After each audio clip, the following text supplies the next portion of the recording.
All right. Hi, Hera. How are you? I'm fabulous. And yourself? I'm doing pretty good. Um, so before we start, I'll introduce myself. My name is Dr. Bryon Pickens. I'm CES faculty here in the online program in the counselor education department. Um, I'm here with Hera this time for our for this question and answer session. Hera, why don't you tell everybody who you are? I am Hera Lonetree-Rindahl, second year CES doctoral student. Besides schooling, I'm a dual diagnosis therapist with a concentration on addiction and criminality, I guess you could say. Um, I live in Wisconsin and I work with the indigenous population. Fantastic. All right. So I'm going to ask you 10 questions. I've tried to get a good mix here of laid back questions and questions related to clinical work and questions related to just the way you think. So let's we can start there. So question one is describe yourself with 3 words, which is actually more of a statement and not a question. So just pretend there's a question mark on the end. Okay. Outgoing, more of a phrase. I have a high level of integrity. And I'm a mom. Okay, thank you. What is your biggest pet peeve? When people chew with their mouth open and You talk have a with lot of food in their kids, right? mouth. Yeah, no, my kids know that, I don't need to see what's going on in there. And you can, whatever you need to say, you can wait until all the food is gone. Um, my parents were very much manner driven. So I have gained that trait. Yeah, it's, oh, I just thinking about it grosses me out. I think it's a pet peeve most people could understand for sure. Who's your best friend and tell me about them Currently, currently, I assume. Yeah. I would have to say my husband. I have been with him for 20 years. His name's Dakota. We have been through thick and thin. Um, I currently honestly just got home from taking him to the airport because he is getting a life-changing experience of going elk hunting in Utah. Wow. Uh, yeah, this is something that we never, never in a million years. We've had a lot of those recently of, oh my gosh, we're doing this. You know, he he's my ride or die. He is the man that sits there, when I'm sitting at my laptop, it's are you hungry? Do you need something to drink? He's my biggest support. And vice versa. Yeah. We butt heads, but after 20 years, you just get used to it and, don't talk to each other for like a half an hour and then, hey, we both calm down. Let's discuss this. Absolutely. Yeah, I think after 20 years, you probably would do a pretty good job at understanding what the other person needs communication wise in that regard. Yeah. Oh, yeah. So before I ask you this next one, I know that we're currently in stats together, or we're not in it together. I'm teaching it and you're taking it. But so it can't. The answer to this can't be your stats book. But what's the last book that last book you read? Um, I'm just going to stay away from schooling books in general. Um, I did read a book. I did. I want to say the last book that I read, the last book that I read for leisure, honestly, was Animal Farm. Oh, okay. All Yeah. right. It was last Christmas break, and I've read it numerous times, but my husband and I bought an old farmhouse and he remodeled it, and we're moving away from living in town. So we've decided we're like, who is who in town as we're like labeling all the people, and it's just kind of funny. Um, Obscure inside jokes, and like dogs can't sleep in the bed here, no animal shall sleep in the bed here. We want to get like a whole list of the rules Mhm. from that book for our farm. Mhm. Great. All right, so I'm going to shift to some that are maybe a little bit more complicated. Sure. But I'm gonna transition us with a question that's sort of in the middle. Imagine you have to wear a t-shirt for the rest of your life with one word on it. What would that word be? What word would you choose? Does it have to be appropriate? Probably for this it does. Okay. You can tell me Okay. the inappropriate one when we're done recording. Honestly, the only word that comes to my mind right now, and I could be mispronouncing it, is Ausfahrt. And in German, that means exit. Okay. So what about the word exit? I'm kind of just always exiting something, I mean, there's an exit to Mhm. go someplace new that I've never been. All right, let's do this. Yeah, that's when I was in Germany a few years ago. I'm like, I want a shirt that actually says that. Um, so yeah, that is that's what it would Imagine have to it's be. one of those German words that doesn't just, it's not like a literal translation, Right, right? right. I So it's mean, much more complicated meaning probably in German. oh, most likely. I just knew that, yep, that was what exit, following that. It was so cool to see, and just how it's written is beautiful. Let's see. What, what's one thing that you refuse to live without?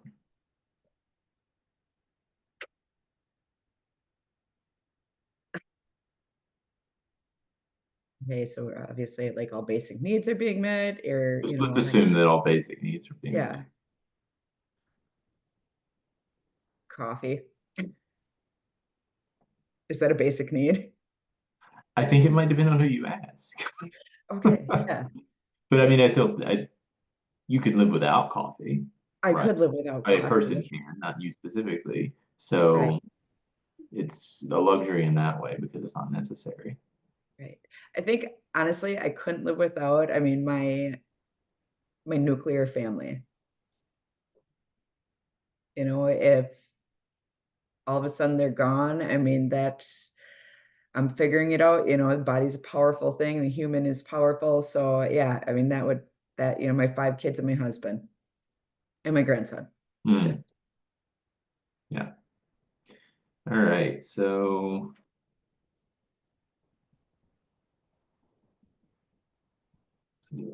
this one's a bit less. I tried to transition into harder questions. So, but then I looked at the next one and I thought, well, I really didn't do that. What's the hardest thing you've ever done?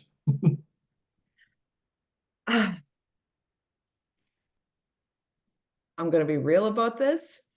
Um, the hardest thing that I have ever done is have to perform CPR on my son after he OD'd. Wow. Yeah. We Mom instincts kicked in. He didn't respond. I snap my kids every day, and all day it was something's wrong, something's wrong. I like felt it up here. My husband told me not to go into the room because he saw him first, and I just jumped into action and started performing CPR. So I mean, he's alive. It was successful. Um, so yeah, that was the hardest thing I ever had to do. I Imagine that's mean, one of those circumstances where your identity as a mom is so maybe in conflict is the wrong way to say it, but in some ways, in conflict with the identity of the person who knows what they have to do to help someone in that mhm, situation. That there's yeah, sort of like two opposing forces in a lot of ways. yeah, it was. I mean, but yeah, that was by far the hardest thing ever. However, it's given me a lot of insight on life. Um, a lot of being able to shake off a lot of other things that, other individuals sit there and look at as, hard or difficult. I can't do this. And I go into, I'm like, it's, it isn't nothing. I mean, it's offered me the ability to gain more resiliency in my life. Mhm. Fantastic. Um, what has disturbed you the most in the last few years?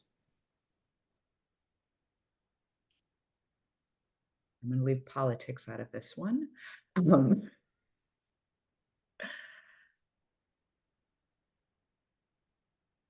oh, geez, there's a lot of stuff, but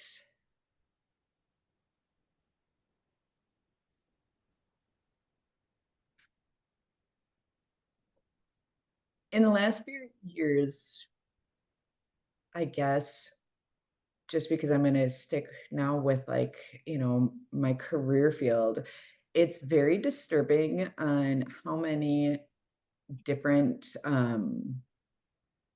like outpatient clinics, how many different, even residential clinics and everything like that, that when individuals go seeking help, specifically for addiction, because I mean, that's my jam. Um, they get turned away due to funding. Mhm. How, I mean, I know money drives a lot of things, but it's, watching these individuals go in and, they get 3 days, they get 7 days, whatever insurance pays. Um, I'm just completely shocked because the facility that I work with, we pay for that. Somebody wants to go to residential, at like a level 3, that's paid for. And if they want to do a step down program, that's paid for. The individual doesn't need to. So it's just the fact that money insurance companies dictate, all of that kind of stuff, what's appropriate. And I mean, that's disturbing because who are these people behind that? Do they have any of that education or understanding, which they don't? Um, that, yep, people can be successful, after detox. It's they have no skills. This is Mhm. somebody's life. So, I mean, that's disturbing to me. Mhm. Yeah, and that was my background as well. I don't know if you and I have talked about that, was working A in little bit, yeah. residential addiction co-occurring, and similar similar issues, even back then, a long time ago, when I was doing that. And it's just so antithetical to our desire to want people to ask for help. Then they ask Hmm. for it. That takes a lot of courage sometimes. Hmm. And then somebody says, "Oh, help," with an asterisk. Um, so it makes it hard. Yes, yes, it does. I mean, so that's disturbing to me. I mean, there's other things, but probably not appropriate. All right, and I think we've got two more.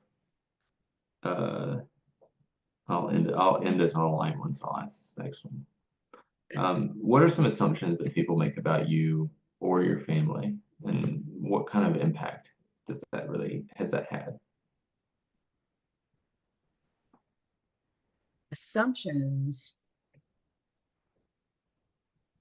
Now I'm going to include like, my sisters and everybody. We're not going to make it. Um, my parents are a biracial couple. We grew up in a very small European community. I can tell you for half my life, we were the only Native family. And it was, we got a lot of pity. I don't know what for. But, it was a lot of that. So, yeah, we're not going to make it. We're going to be the stereotypical drunken Indian. Um, so, yeah, other assumptions. I mean, we're the dumb Indian. I was told when I was 16 I should drop out of high school. Um, I didn't. And look at me now. And currently, it's, oh, I don't even know how to put it. I think individuals just make that assumption on appearance of clothing and skin color, um, because we're not keeping up with the Joneses. We're not wearing. what everybody else is wearing. I'm comfortable in what I am, what's going on, and individuals just kind of give us that look of, almost as that you're lower class, you're dirty. And it's no, we're comfortable in this. If you knew where we were at, you wouldn't judge us because we're not keeping up with all of that, with what society's standards are. And then what was the second part of that? uh, how it's impacted you. Though I heard some of that in there, I think. Yeah. I think, I mean, as a child, it impacted me greatly. Just not that understanding of, those individuals that didn't know their identity or who they were. Um, but it made me feel bad, as a kid because we were getting pitied. What did I do? Getting made fun of and everything like that. However, now as an adult, I feel bad for them. Mhm. I feel bad that they make those assumptions, and you don't judge a book by its cover, by any means, because I mean, I'm living an awesome life right now. And, if people only knew, the work that we put into this, we're not lazy. We're all me and my sister educated, and going on for my doctorate. Uh, so that has given me a lot of, I guess, what's the word for it? I make sure that I have humility for myself. Mhm. And I want to make sure that I'm humble about what I have. And I don't judge anybody because the guy sitting next to me, who knows what education and, employment and what his life is. And, he can be wearing all clothes that he can't afford, or you're comfortable in, the ripped up jeans and the holy t-shirt. Right. Thanks. Last question. All right. Um, I'm gonna make sure I wrote this one down correctly before I ask you, because I feel like I wrote these real fast and I can't read my own handwriting. Uh, what is the meaning of your name? The meaning of my name. Hera is the Greek goddess. She is the god of all gods. Um, so she, her and Zeus had a thing, and then, but there's during that time, during the Greek mythology era, they were all very, sharing everybody with everybody else, no monogamous relationships. So that's where my name came from. My grandfather, my Choka, which is grandfather, he was into Greek mythology, and my dad was fortunate enough. Well, my dad said he'd name me. I was supposed to be a boy. Um, but yeah, so he sat there and named me for, after his father, almost like a namesake. Mhm. So yeah, that's where my name came from. Wonderful. Well, Yeah. I appreciate you answering the questions. Um, Yeah. Thank you so much for doing this for us, and we'll be excited to see who you interview when you do the next one. But I Awesome. really do appreciate you being open and being willing to answer questions. No, wonderful. Thank you very much. This was Thank fun. you.